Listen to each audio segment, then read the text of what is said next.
नमस्कार, मैं रचना शर्मा चढ़ती कला टाइम टीवी देख रहे सभी दर्शकों का स्वागत करती हूं। आप देख रहे हैं हिंदी टॉप न्यूज। महामारी संकट के बीच भारत को वर्ल्ड बैंक ने बड़ी राहत दी है। सरकार के कार्यक्रमों के लिए वर्ल्ड बैंक ने $1 बिलियन के पैकेज का ऐलान किया है। यह पैकेज सामाजिक सुरक्षा पैकेज होगा। इससे पहले महामारी से जंग के लिए भारत को ब्रिक्स देशों के न्यू डेवलपमेंट बैंक ने $1 अरब की आपातकालीन सहायता राशि देने का ऐलान किया था। वित्त मंत्री निर्मला सीतारमण आज तीसरी बार प्रेस कॉन्फ्रेंस करके महामारी आर्थिक पैकेज से जुड़े डिटेल साझा करेंगी। बताया जा रहा है कि निर्मला सीतारमण आज शाम 4 बजे हॉस्पिटैलिटी इंडस्ट्री को राहत देने का ऐलान कर सकती हैं। इसके अलावा किसानों से जुड़ी कई अहम ऐलान की भी संभावना है।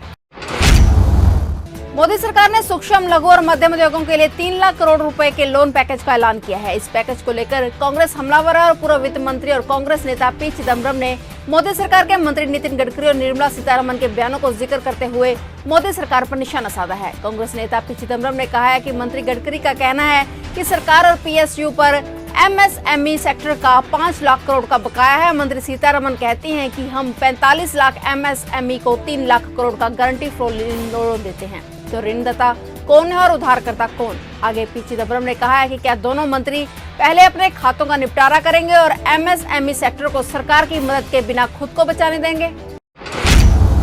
उत्तराखंड में बद्रीनाथ धाम के कपाट एक लंबे शीतवकाश के बाद शुक्रवार तड़के खोल दिए गए हैं। इससे पहले बद्रीनाथ मंदिर को फूलों से भव्य तरीके से सजाया गया। लॉकडाउन के चलते इस मौके पर बद्रीनाथ में कोई मौजूद नहीं है। महज की गिनती के ही लोग मंदिर में देखे गए। पूरा विधि विधान के साथ शुक्रवार 4:30 पर मंदिर के कपाट खुले।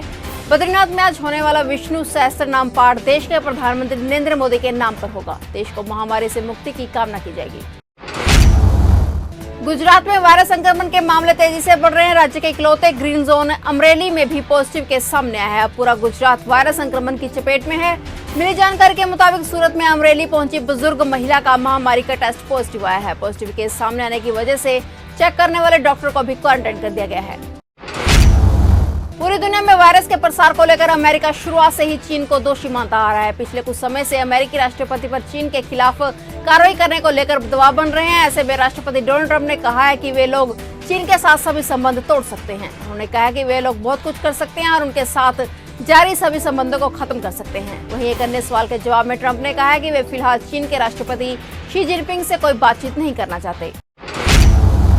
महाराष्ट्र में वायरस से संक्रमित मरीजों की संख्या 27,524 तक पहुंच गई है। पिछले 24 घंटों में आए नए केसों ने अब तक के सभी रिकॉर्ड तोड़ दिए हैं। स्वास्थ्य मंत्रालय के आंकड़ों के मुताबिक पिछले 24 घंटों में 1,602 नए मामले सामने आए हैं। महाराष्ट्र में अब तक 1,019 लोगों की मौत हो चुकी है। मामले की गंभीरता को देखते हुए उद्धव ठाकरे सरकार ने लॉकडाउन को 31 मई तक बढ़ाने के संकेत दिए हैं।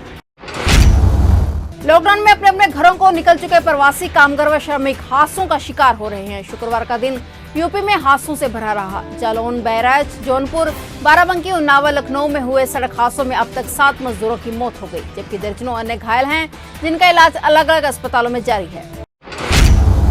दिल्ली सरकार ने 17 मई के बाद लॉकडाउन में छूट देने के लिए केंद्र को एक प्रस्ताव दिया है, जिसमें सामाजिक दूरी के नियम की सख्ती से पालन कराने के साथ बाजार, शॉपिंग कॉम्प्लेक्स खोलने और बस और मेट्रो सेवाओं को शुरू करने का सुझाव दिया गया है। सरकारी सूत्रों ने बताया कि सरकार ने दिल्ली में निर्माण गतिविधियां शुरू करने का भी सुझाव दिया है, जिसके लिए दिल्ली के अंदर मजदूरों की आवाजाही को मंजूरी देने का आग्रह किया गया है।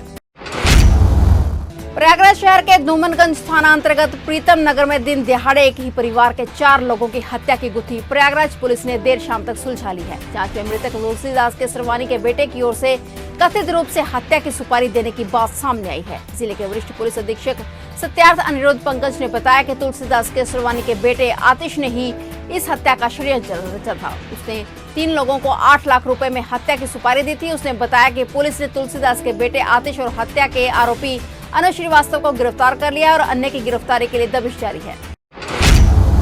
फिलहाल टॉप न्यूज में इतना ही। तब तक के लिए देखते रहिए चढ़ती कला टाइम टीवी और मुझे दीजिए इजाजत। धन्यवाद।